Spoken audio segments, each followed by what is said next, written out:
Welcome to Healthy Living, Healthy Planet Radio, sponsored by EarthX, the world's largest environmental experience, and also sponsored by Natural Awakenings magazine.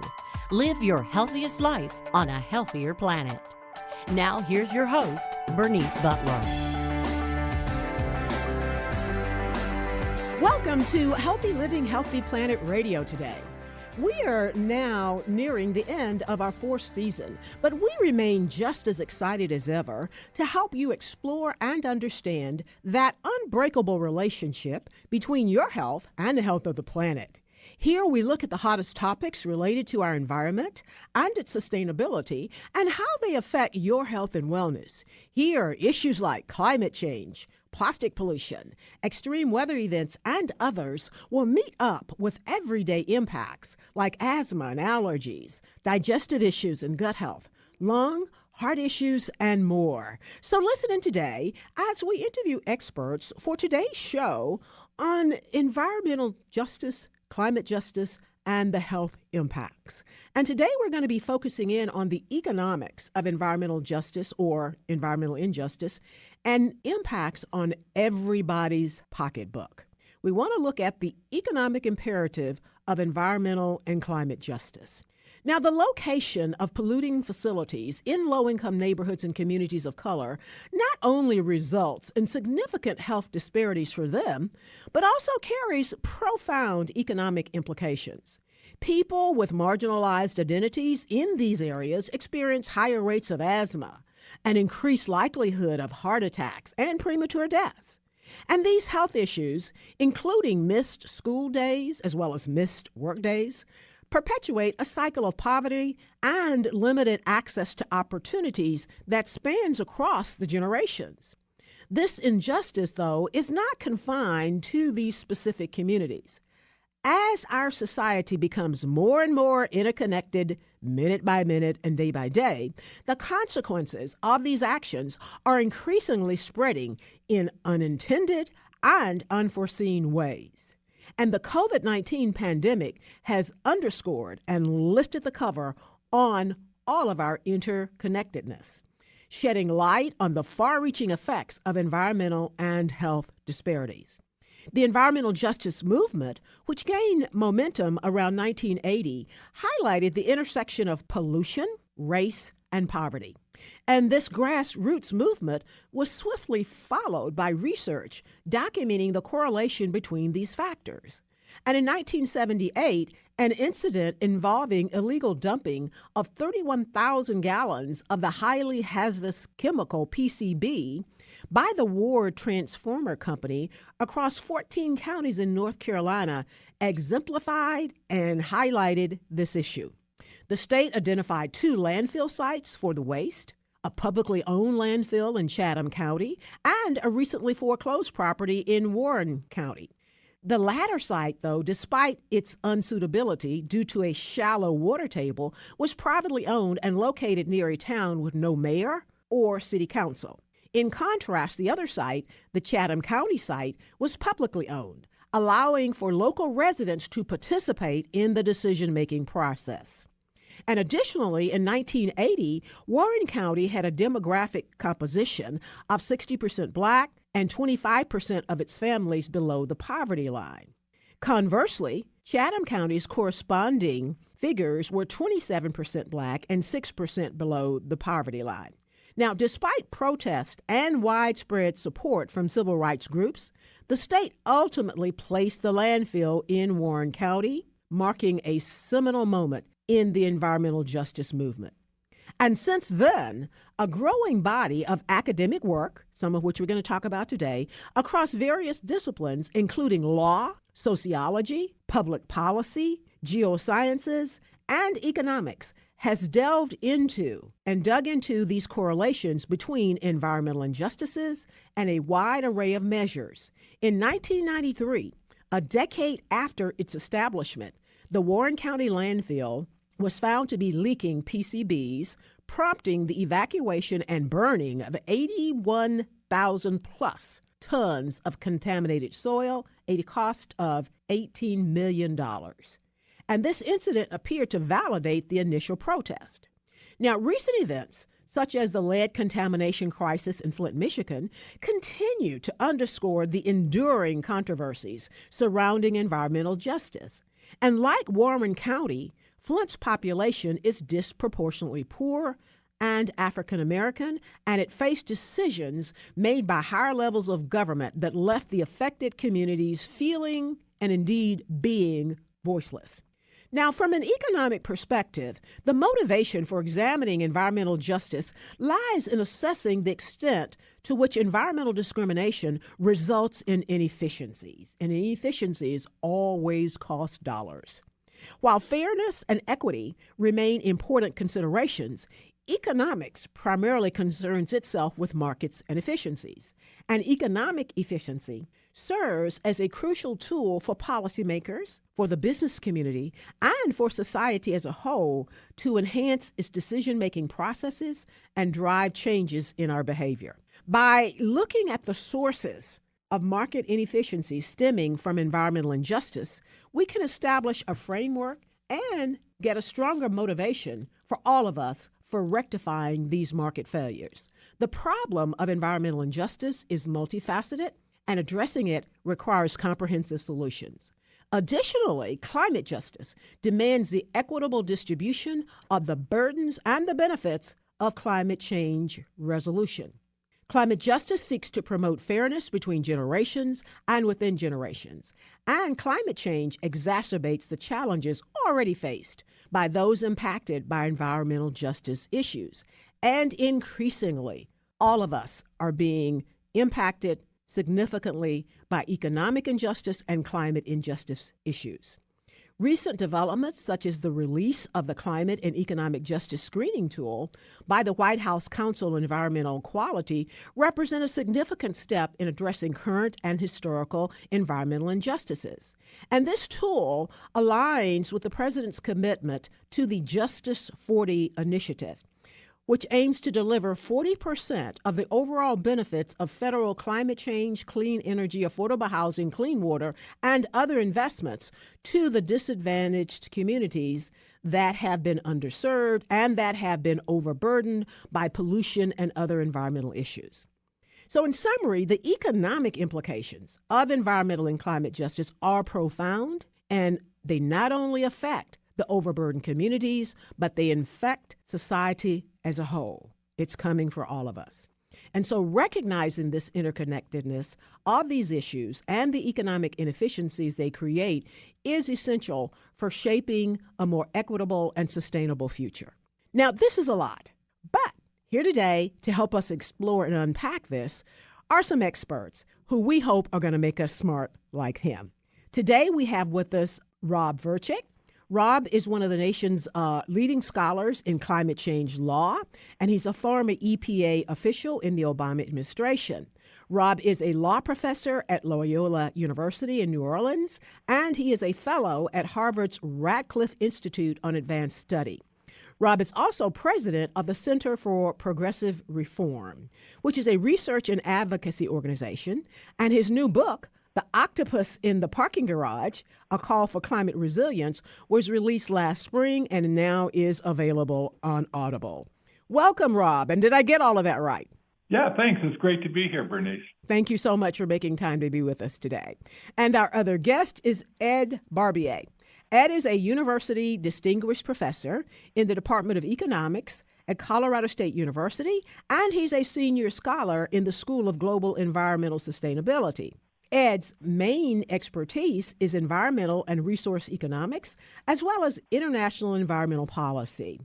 Ed has consulted for national, international, and governmental agencies, including many UN organizations, as well as the World Bank and the OECD. Ed has been published widely in leading academic journals and is a highly cited scholar on global environmental and sustainability issues. His latest book is Economics for a Fragile Planet. Welcome, Ed, and did I get all of that right? Thanks, Bernice. Yes, you did. Thank you so much for making time to join us. And we have just a few minutes to go before we go to break. But before we do that, I must ask Rob, what is the meaning, Rob, of the title of your book, The Octopus in the Parking Garage? It's a true story. There really was an octopus, and it really was in the parking garage. Back in 2016, there was a residence complex on Biscayne Bay in Miami Beach, Florida, and one of the residents had walked into the staged parking garage, and it was just full of water because of a flood, and there really was an octopus flopping around out there. They did get back, and it was healthy. But it was a climate change story. And what happened is because of several changes in the tides and because of sea level rise, a drainage pipe which fed down into Biscayne Bay backed up and was pushing sea life into the parking lot. And I thought, well, if we can't keep sea life out of parking lots, what else can't we do? And so that's the idea behind climate resilience. Indeed, and I lived on Biscayne Bay for many years. I moved away in 2010, and it sounds like my parking garage. Anyway, thank you for explaining that. That really is a catchy title. We're going to go to break now, and we'll be right back on the other side of the break to really begin to dig into this with Rob Verchick with Loyola University and Ed Barbier with Colorado State University. Thank you all. We'll be right back on the other side of the break. We want to give a shout out now to our sponsors. That is Natural Awakenings, Dallas-Fort Worth Metroplex Magazine, the Green, Healthy, and Sustainable Living Authority for the DFW Metroplex and North Texas communities. Print issues of Natural Awakenings can be found in all H-E-B stores, all natural grocers, all central markets, sunflower shops, and many, many other locations, as well as available free for download online at nadallas.com. Check them out.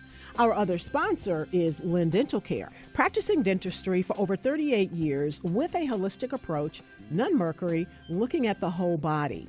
Specializing in periodontics, Dr. Lynn is board certified by the International Academy of Oral Medicine and Toxicology. Check them out at lynndentalcare.com.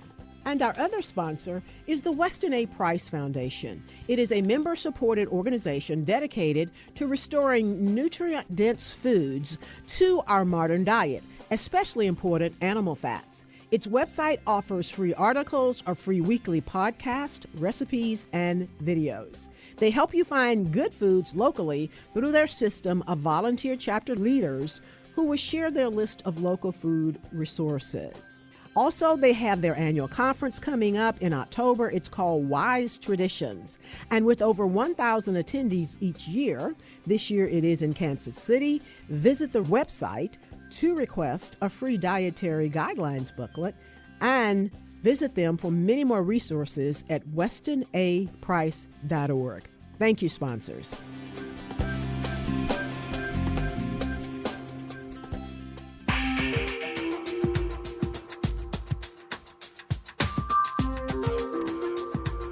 Welcome back to Healthy Living, Healthy Planet Radio, to today's show on environmental justice, climate justice, and its health impacts. And today we're delving into the economic imperative of environmental and climate justice or injustice. And we are back with Rob Verchick with Loyola University and Ed Barbier at Colorado State University, and they're going to make us smarter. Again, thank you all for joining us today. I want to start, though, with you, Ed. What are some of the common things or things that we take for granted that are affected by the environment, and how do we put a price on them? In other words, what is the economic value of some of our essential eco-services? Yeah, thanks, Bernice. Well, one of the biggest market distortions that you talked about in the introduction is the fact that we are already putting a price on nature, and that price is zero. That basically there are all these valuable benefits that nature does for us, but we treat them as if it doesn't matter in our market, government, and business decisions. And I'll give you an example of a really important service where we found that the value was huge, and yet we ignore it. And that's the role of coastal wetlands in protecting against storm surges, particularly the storm surges of hurricanes that cause flooding and damages to property and obviously deaths and human health hazards.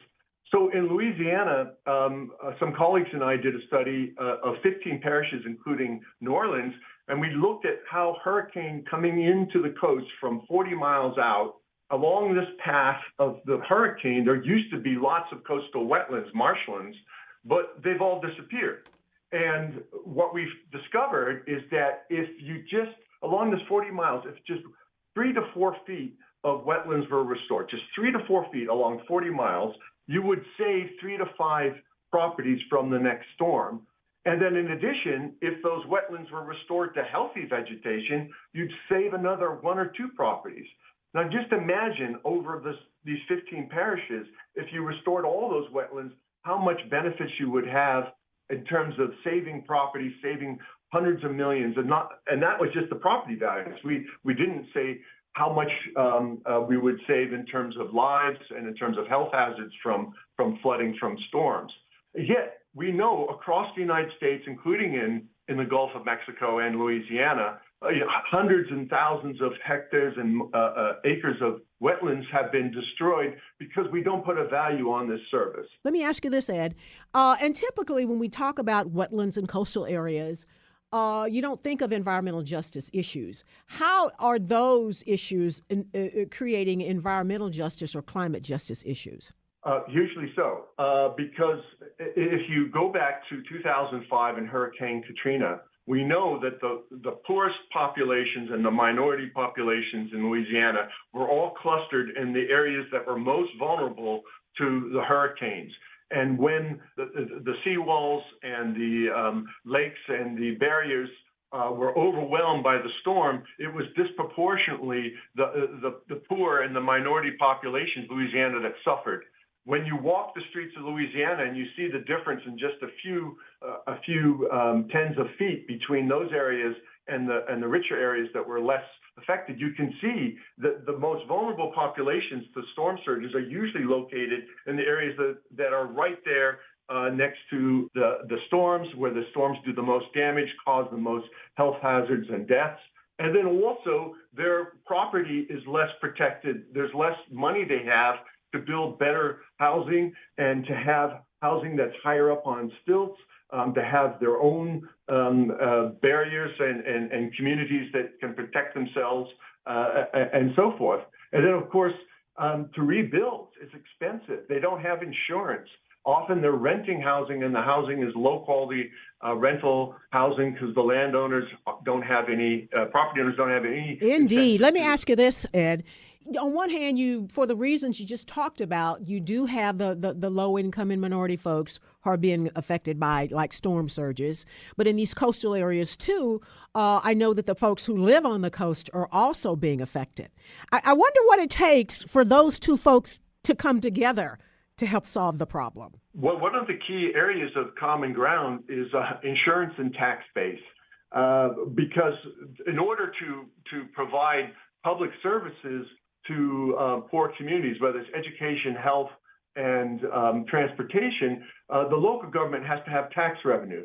That tax revenue comes from the value of property. Often you tax the property to raise the money to pay for public services, but storms cause insurance values to skyrocket, and so homeowners and property values to fall, and so homeowners are squeezed out. You lose your tax base, you lose your businesses that employ people, and therefore there's no money for public services. And indeed, and I hate to stop you there, Ed, because we do want to move on to Rod. But again, going back, and I just have to think this is something that may be able to move things forward in the future, is bringing those two groups together that are very disparate. They're on the opposite end of the economic poles, yet they are having a similar experience. Again, one has more resources to deal with it, but it's similar. And it just seems like to me, in terms of driving policy and driving action, to bring them together would be a good thing. I want to go to Rob, though, real quick. Now, if you can talk to us, Rob, about what you see as the top 3 major sources of environmental justice issues, or should I say major sources of environmental injustice in our country today. I would say one major issue involves climate change, and that's an umbrella that covers, heat waves and worker safety, for instance, outdoor workers and fires and floods. And it's related to the loss of the destruction of wetlands that Ed was talking about in Louisiana, where I live. So there are a lot of those issues that affect poor people or people of color in larger proportions, almost everything I mentioned. I'd say the second, if we were just making a quick list, would be air quality. That's related to climate change, but it's independent as well. And We have a lot of soot and ozone in our atmosphere, and soot alone kills about 100,000 people a year in the United States, and a lot of those folks are low income or people of color. And then the third issue is drinking water, and I think issues that we've seen in Flint, Michigan, and Jackson, Mississippi, and elsewhere just really make that case. And in many cases, contaminated drinking water is also linked to exposure to lead, which is a big issue among children. And again, these are issues that are disproportionately borne by poor people or communities of color. How do these inequities affect, cause, or create other environmental issues? Can you maybe take one or two of these and walk us through to connect the dots in terms of like the dominoes and the things that they create in our society? Well, sure. I mean, heat waves is a really good example of something like this, right? So 700 people a year on average die from heat waves, and thousands more are debilitated, right? And when we have heat waves, a lot of people can't work because they're working outside, let's just say, or they're working in fulfillment centers, warehouses that don't have air conditioning and so on. And so when people get ill because of heat waves or because they can't work, then all of a sudden you have problems with your supply chain, right? Your garbage doesn't get collected. Auto repair places have to close. Takes a long time to get doctor's appointments, too. All of that. I'm from Las Vegas. I grew up in Las Vegas, and it's gotten so much worse there in terms of what I just mentioned. And Arizona, New Mexico, Texas, all of those places are going to lose thousands of hours of labor because of heat waves in the future. Has there ever, and there probably has been, but I want to ask, and hopefully this will happen shortly, where we can put some economic value on these losses, because I think that's what's going to make a difference. That's what I feel is going to make those of us who do not perceive ourselves to be part of these vulnerable classes, that's the kind of thing that's going to make us care and realize that we must care, even though it may not be happening to us on the first line. When we realize, let's say you say that if we can put a dollar value, an economic value on this soot that's impacting the health of so many in the low-income areas right next to it. And when you go and connect the dots about, how the people can't go to work and the lost income from the restaurants and things like that, I would like to see us put economic value, and then people realize just how important it is. And they realize that it's something that we all have to be concerned about, even though we're not part of the first line vulnerable class. Because when these trickle down and these dominoes begin to fall, then we all are part of it when we can't get doctor's appointments for needed services. You're absolutely right. And Rob has done a great job of categorizing how it affects poor and vulnerable, but that has knock-on economic effects. So, for example, if people can't work, if they're too sick, or if they die so that, sadly, prematurely, that's a huge economic burden. If people can't work, that means the productivity locally and across the economy goes down. So there's less goods and services for everyone, less income being spent, and therefore there's less economic growth and development going on. In addition, the workforce of the future, if we're talking about young people here who are being affected, then that means there's less people in the workforce in the future, and that means we have less income, less Social Security payments are being made into the economy, and that affects all of us. And then I also mentioned property values, but there's some other things that people don't think about. So, for example, Rob is right to talk about the heat waves and how that's been a very surprising economic cost that we're suddenly dealing with, and we're going to be dealing with from now on with climate change. But this summer, when there was a heat wave in Texas, it affected the refineries, and the refineries couldn't produce enough gasoline because they couldn't operate all the time because of the heat. That actually caused the price of gas to go up. I'm right here in Texas. I definitely want to finish this conversation before we end. So we'll be right back on the other side of the break with Ed Barbier with Colorado State University and Rob Verchick with Loyola University. Thank you all.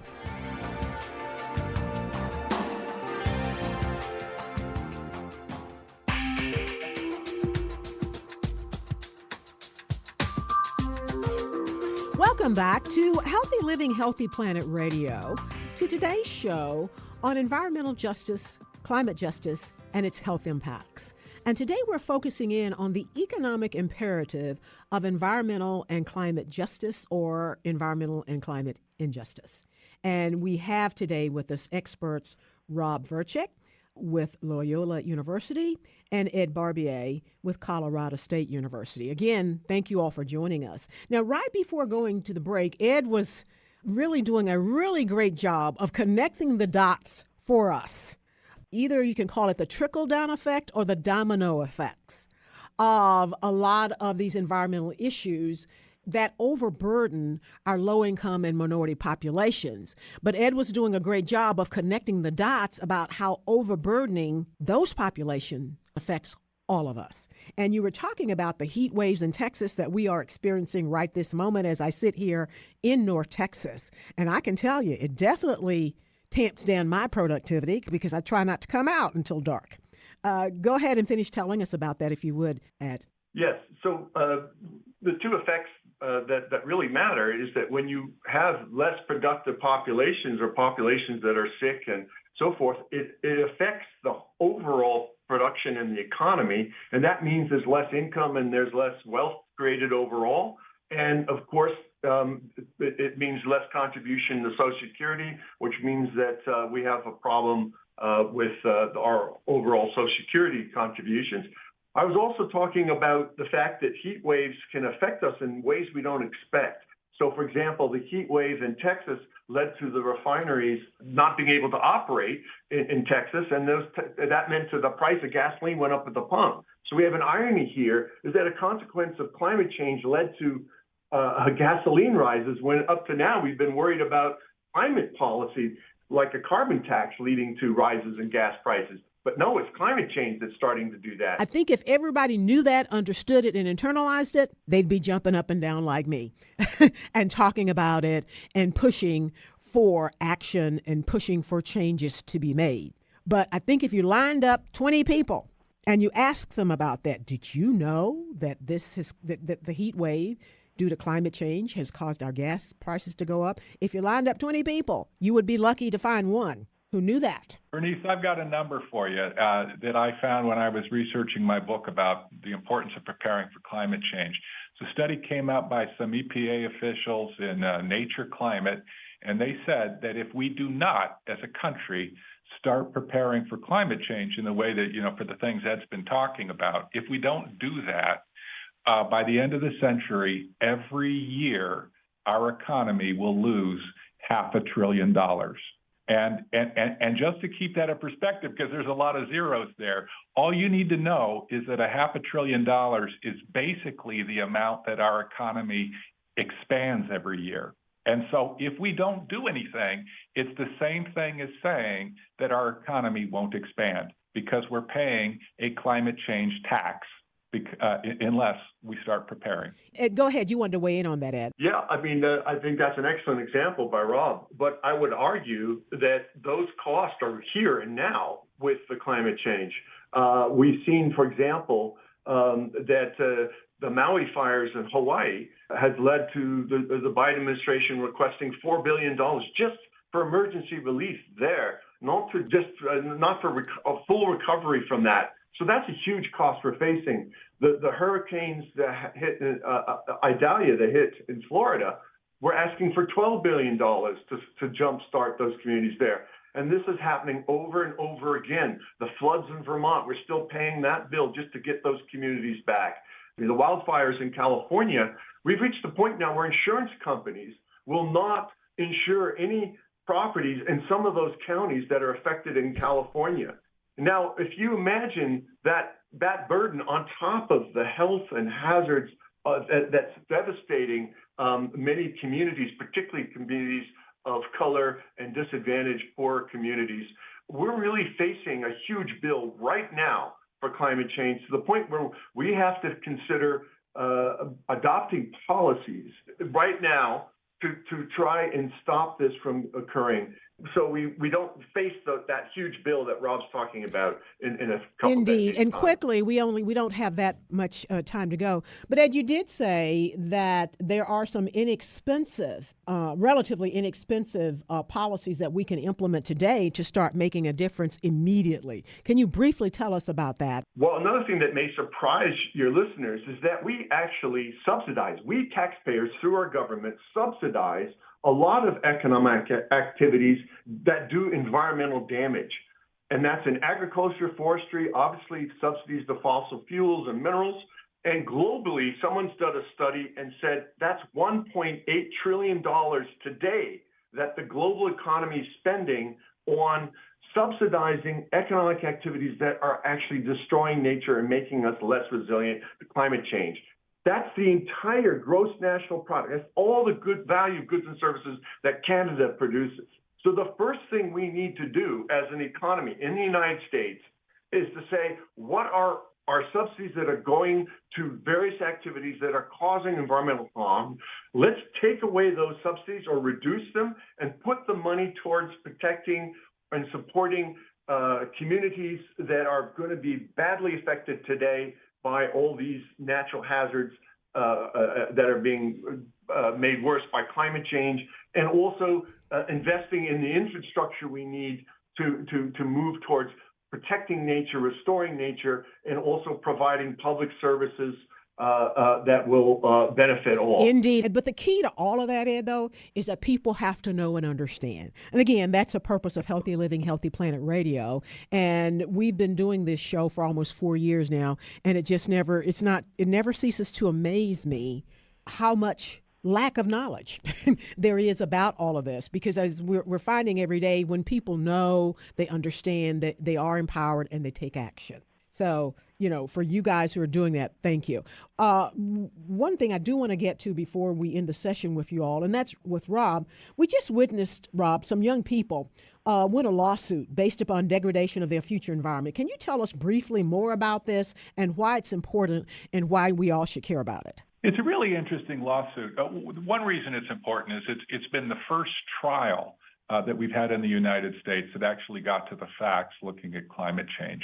The claim, which is particular to the state of Montana, is that the protection of the environment in the Montana Constitution was violated. The plaintiffs, who are 16 youths, alleged because of the state's laws that were supporting fossil fuel industry. And so they were arguing that they were being harmed from that.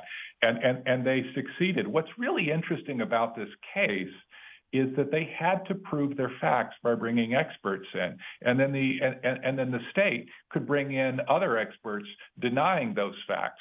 And here's what the court found after looking at all the facts in a court of law.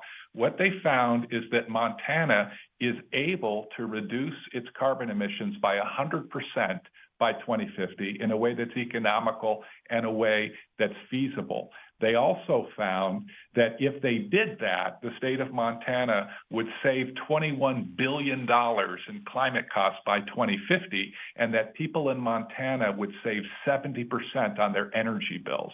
Now, this isn't a group of environmentalists claiming this on the internet. This is a court of law that found this as a matter of fact after listening to experts on both sides of the issue. So it's codified. I think that if in states that maybe have similar laws, this kind of expert evidence now can be used because we know that courts will find it's true. And hopefully, because it gets into the courts and gets into the code and public records and things, it will seep deeper and further into people's consciousness. And this information will be available and they can begin to connect the dots.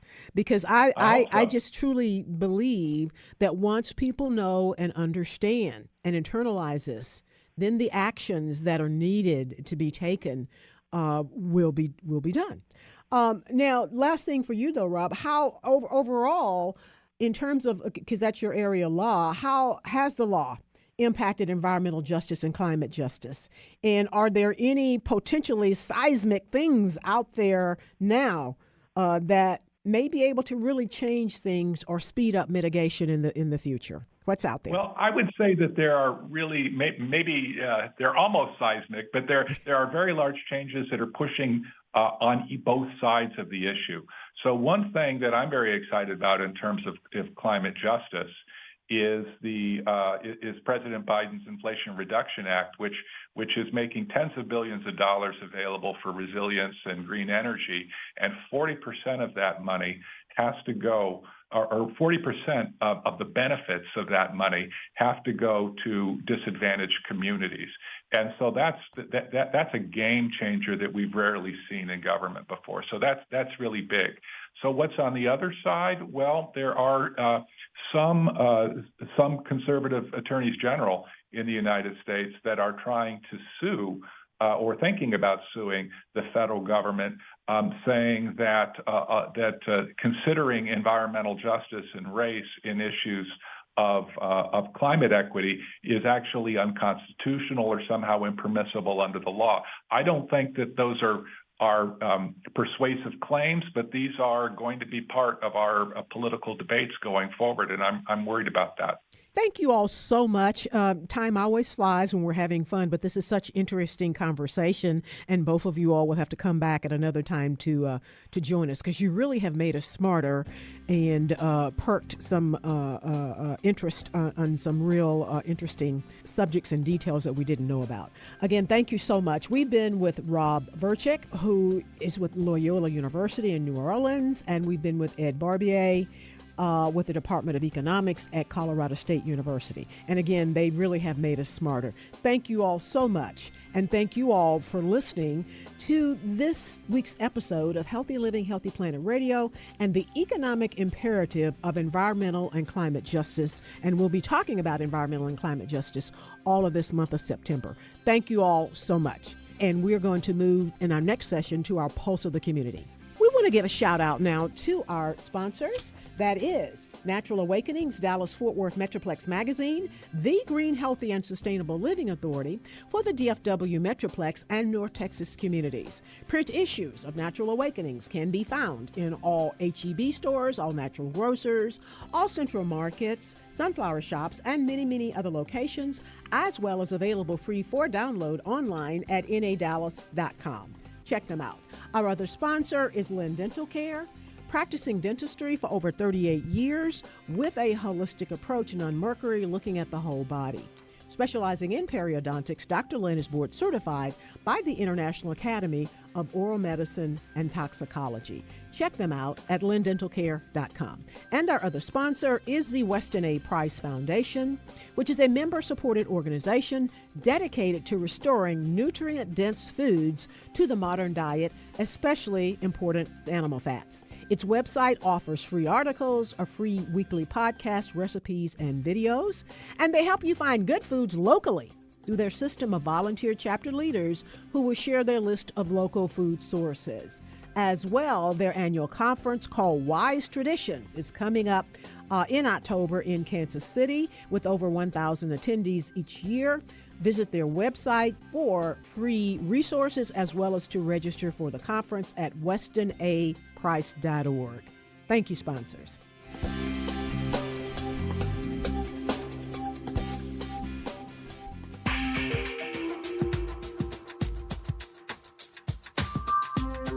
Welcome back to Healthy Living, Healthy Planet Radio today.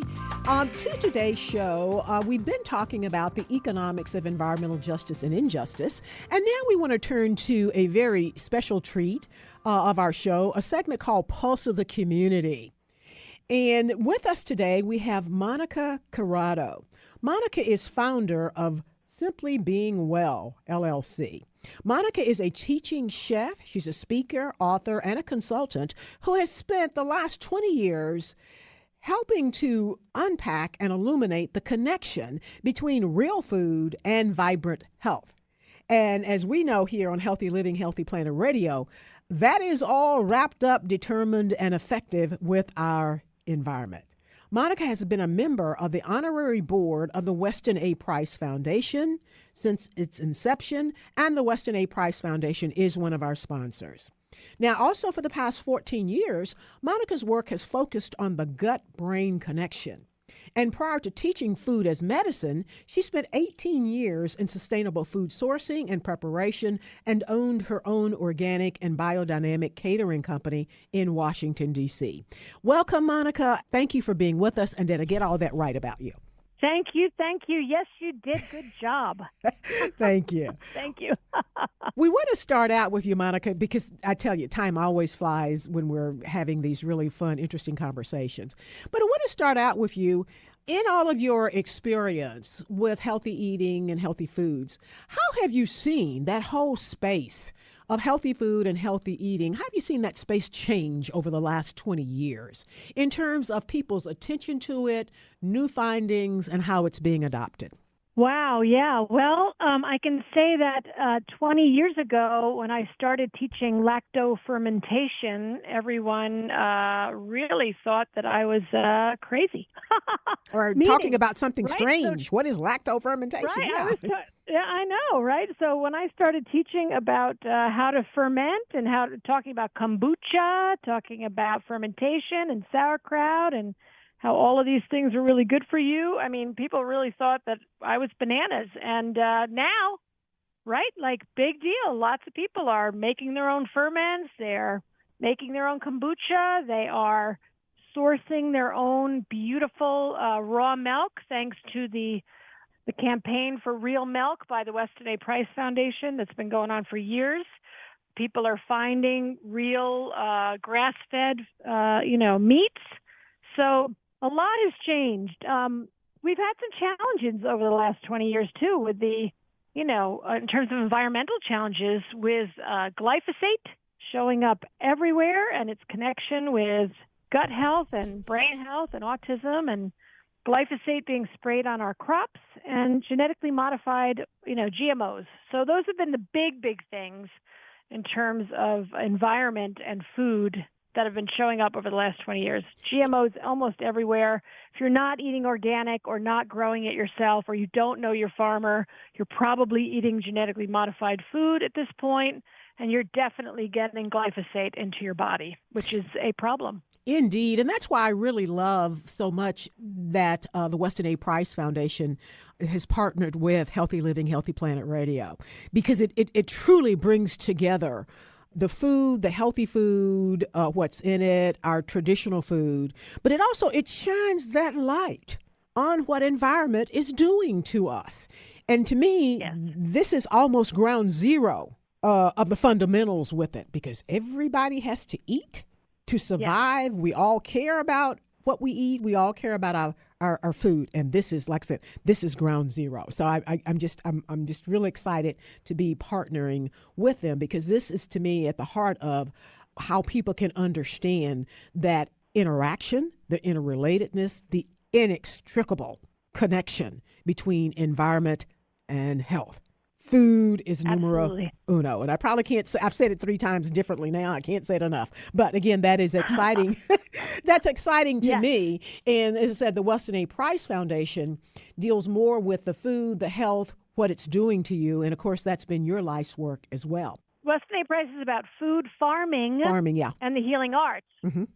Weston Price, Sally Fallon and Weston Price has done a lot in the last 20 years. I met Sally a long time ago when we both lived in the D.C. metro area. And one of her first initiatives, and it wasn't even an initiative, it's just what she did, was to start bringing in connecting people with their farmers in Pennsylvania so they could get real food. Mm-hmm. And starting this idea of the buying club, which is now like, everybody hears of buying club. CSAs and co-ops, all right. Yeah, absolutely. Mm-hmm. So the farming has been a really big piece. And of course, now Sally owns her own farm too, right? Makes her own cheese and everything else. So. Indeed. Yeah. Sally was with us last year. But I think what has impressed me most, and I'm sure you've seen this a lot too, is that people are now beginning to care more and more about this. And actually, I think that this is one of those cases where we can say COVID did something beneficial. Because everything that I see, research shows that sped it on too. COVID was like taking people and just shaking them. It was a wake-up call that you, individually, all of us, do have some impact, and we can affect our health. And people got that when they finally realized that COVID's effect on you had more than a little bit to do with your own immune system, and that you can impact impact your own immune system perhaps more than any place else. And ground zero is the food you eat. And so all of that really served. It was a watershed event to get people to realize and see and internalize some things that people like you and people like Sally have been preaching for years. Well, the connection between what you eat and how well your body operates and whether or not you can weather things that come through. Absolutely. But the other thing I think that this particular episode did for us was to wake people up to the problem with with their food security and their food insecurity.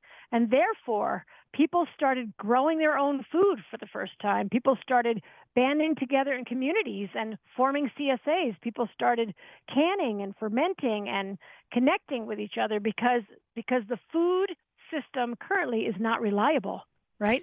So that was the other piece. It was absolutely the connection between what you eat matters. And oh, by the way, if you want real food, you may have to grow it yourself. And that leads me into my next question of discussion with you, Monica, and that is, how has climate change impacted people's ability to eat healthy?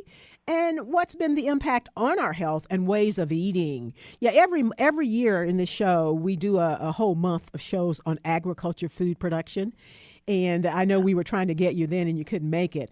But I have to think what you just mentioned about food security.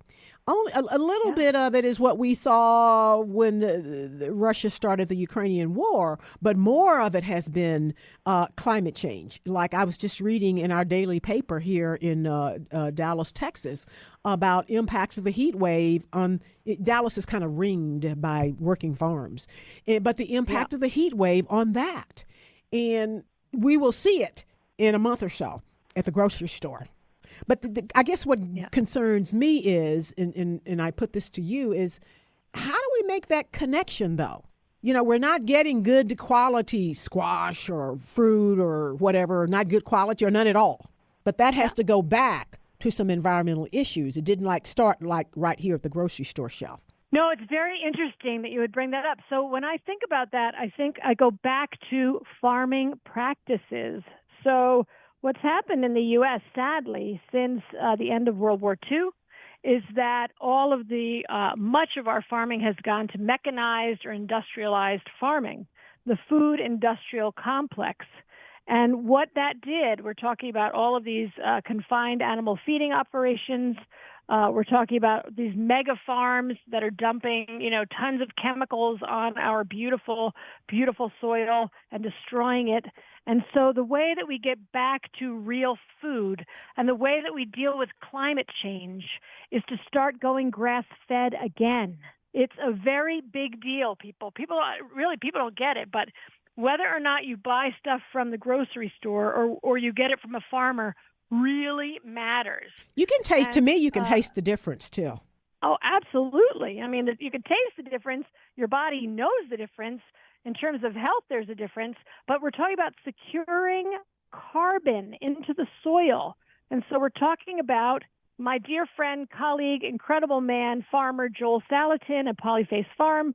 He talks all about the fact that when you vote with your pocketbook, when you buy grass-fed, right, when you buy meat from an animal that was raised the way God meant it to be raised out there on pasture, it matters and it has a direct impact on climate change.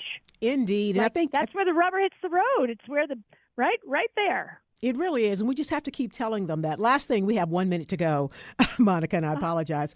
What do you think is the most important and the most fun part of the Wise Tradition conferences, and what's so special about this year's upcoming conference? Really, we just got 1 minute to talk about that. Okay, it's the food, it's the community, and it is cutting-edge, leading-edge speakers all about food and farming and health.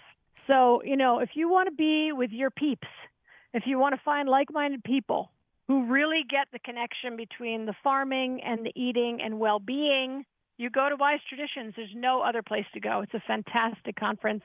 I've been to over 20 of them. It's really an incredible place to be. Thank you so much, Monica. I encourage everyone to go at least once in their lifetime. Thank you. And I will be urging them all this month to go, too. Thank you so much. We really appreciate you making time from your very busy schedule to be with us. We have been with Monica Corrado, who is founder of Simply Being Well, LLC. Thank you, Monica. Yes. And thank you, listeners, for listening in today to Healthy Living, Healthy Planet Radio. The conversation starts here, but our goal is for it to continue in your home, in your social circles, your workplaces, at the water cooler, and in the grocery checkout line, so that we can all work together to realize that healthy living is simply not possible without a healthy planet. Our culture is a result of 1 trillion tiny acts taken by billions of people every day like yourselves. And each of those tiny acts can seem insignificant, but all of them add up, one way or the other, to the change that we each live through. This is your host, Bernice Butler. Thank you for listening today, and join us again next week for more Healthy Living, Healthy Planet Radio. And listen to any of our past shows on podcast wherever you get yours. Thank you.